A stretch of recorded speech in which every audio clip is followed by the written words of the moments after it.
Well, it's a privilege for me to introduce our special speaker today. Our speaker was a missionary at one time in Italy. In fact, he may have been at the time that he was a missionary, he may have been one of the most well-known preachers in our great brotherhood, and maybe one of the most well-known missionaries of all time. He had national recognition. In fact, some of his decisions and some of his work changed the course of history. A Supreme Court decision in Italy that changed their religious history was reached because of his work and that of others. His story was recorded in a national magazine here in the United States, and he had recognition all over our brotherhood and all over the country. Not only was he a missionary in Italy, but he was a missionary in Denmark and was the pioneer that helped to begin some of that work in that part of the world. Then, after moving back to the United States, he did something that was historic. He began a school for training Spanish-speaking preachers. And after recruiting some of the finest faculty members in the Brotherhood, that school was opened up to English-speaking students, and has become, in the opinion of many, the premier preacher training school in our great brotherhood. And so the guy behind a lot of this, and a lot of this history, a guy that you need to know, and someone whose history and whose story you need to know, is going to be speaking to us this morning. It's my pleasure to introduce Kline Rex Payton.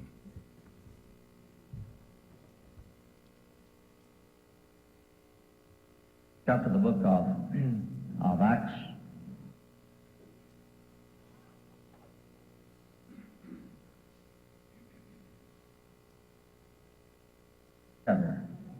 That's what we've done tonight. They rehearsed all things that God had done with them, and that He had opened a door of faith unto the Gentiles, and they tarried no little time with the disciples. Occasionally, in our chapel services in the School of Preaching, something unusual happens that just makes a very, very special occasion out of a daily occurrence. It takes a little more than just what is there normally to trigger the mechanism that springs forth one of these special chapel days. And I think that yesterday was one such day. I recounted this in the elders' meeting this evening to the elders, told them something about our chapel service, and they said the whole congregation needs to hear that. And so I'm just going to be repeating what some already know as a happening. But it's something that I believe that will cause us to rejoice. Yesterday morning, I got up in chapel, and without having thought a great deal about what I was going to say, made reference to an early childhood impression that I had while I was living with my family out here in what is now New Deal. It was Monroe then. The Paytons moved out and they called it New Deal for some reason. But I remember an impression of something that was not a common, ordinary blessing or benediction. It was shared by two young men with whom I was in almost constant contact Their names were Billy Harvey and Dean Cole. And the thing that brought them to my mind so many times as being possessors of special benefits, privileged people, was the fact that their fathers owned the stores in Monroe. And that gave them advantages that I didn't have.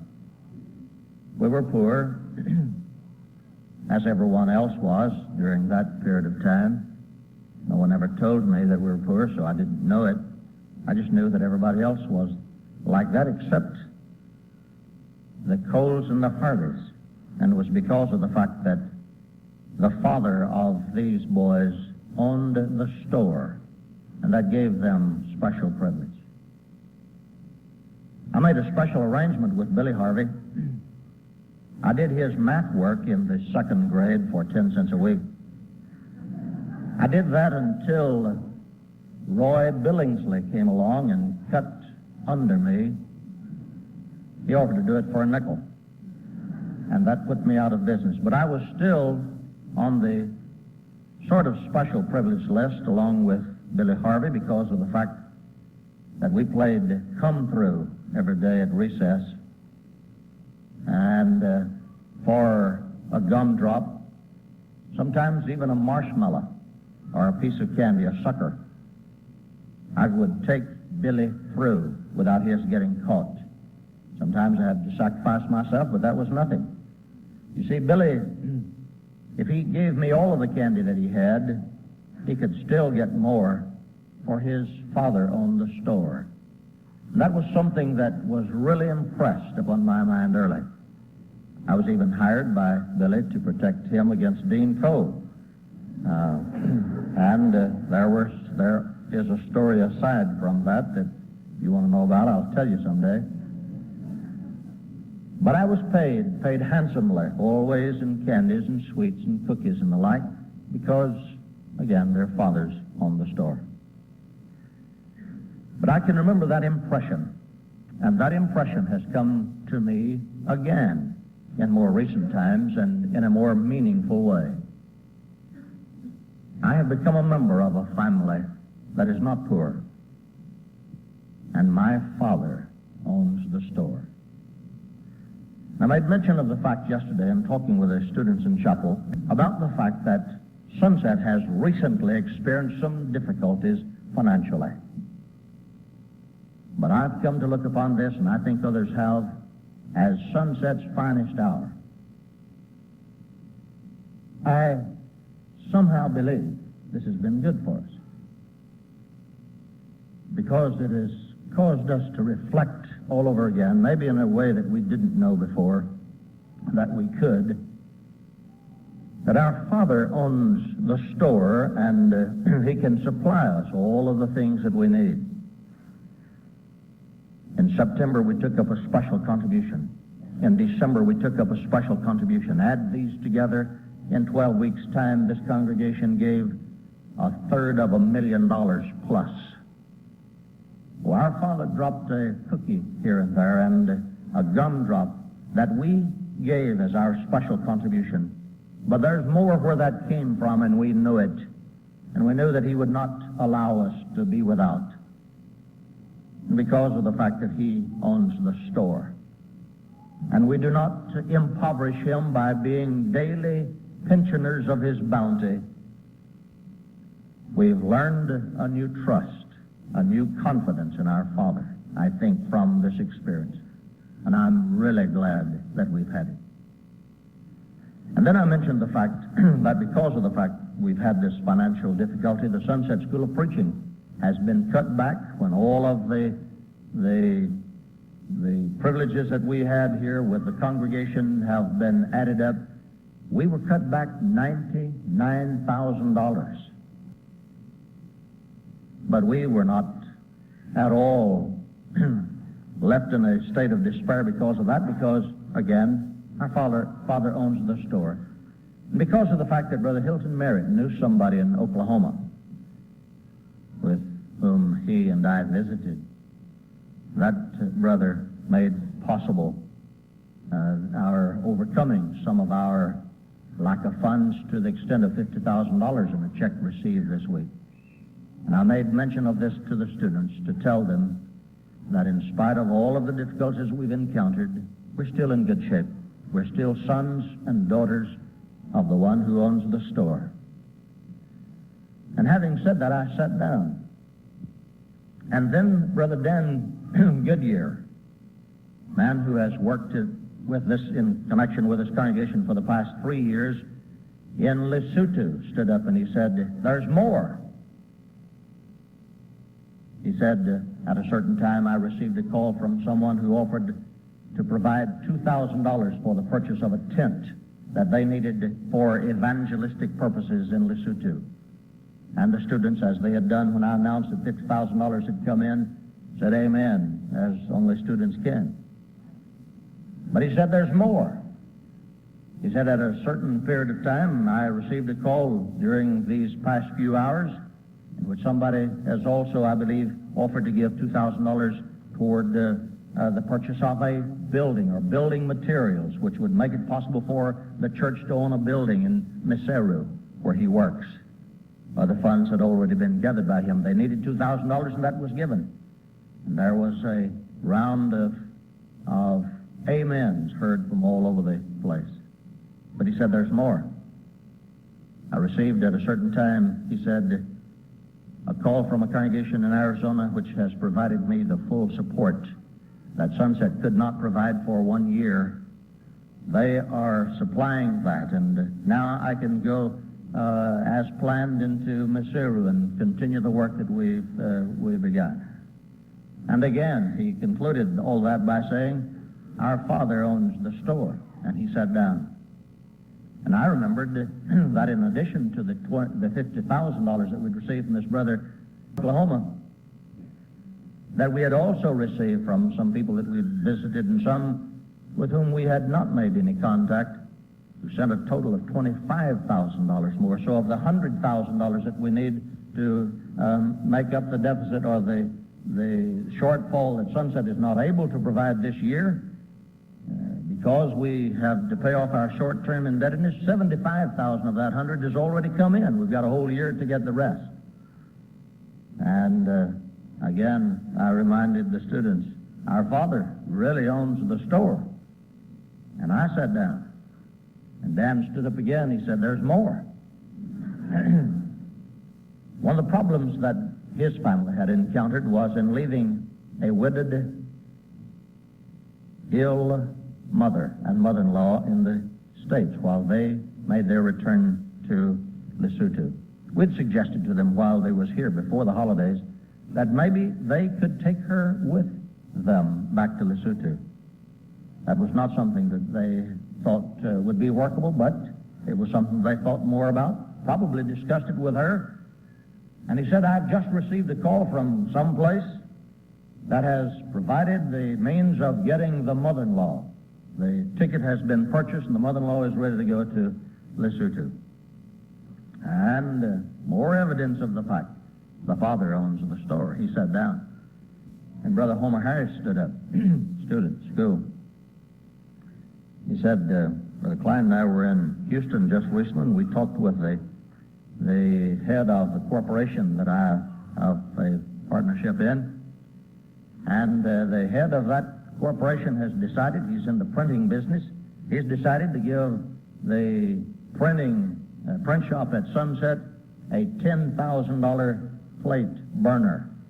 And instead of waiting hours for a plate to be ready to be prepared for printing, it's possible that it can be done in minutes. Instead of paying $5 for the plate, it can be done for pennies.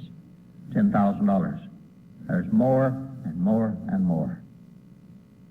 The elders thought it would be well that I share that with you and just let you rejoice with us.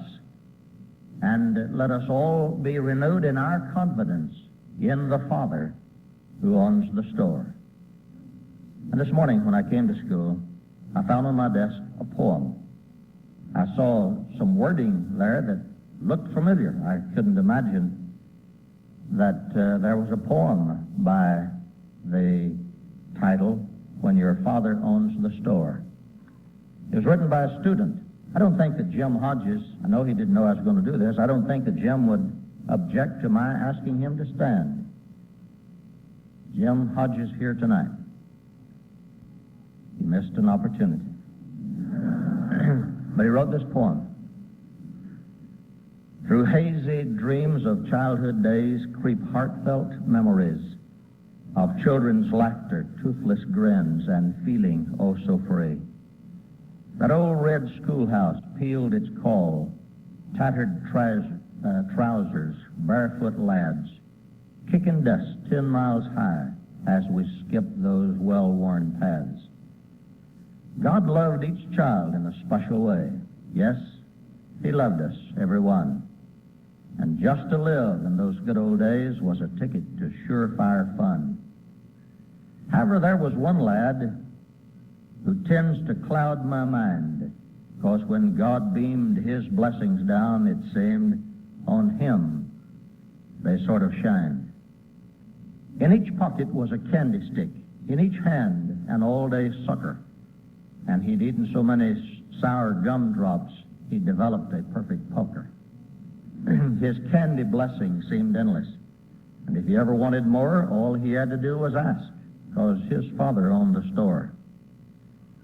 And when he wanted math homework done, his system was no mystery.